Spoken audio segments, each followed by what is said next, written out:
இப்ப எதுக்காக நீங்க தியானம் பண்றீங்க?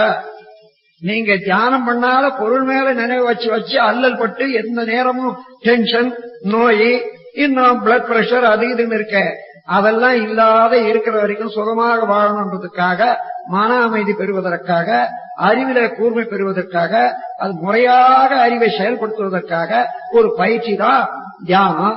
இது வேணும்னா செய்யுங்க, வேண்டாம்னா விட்டுடும்.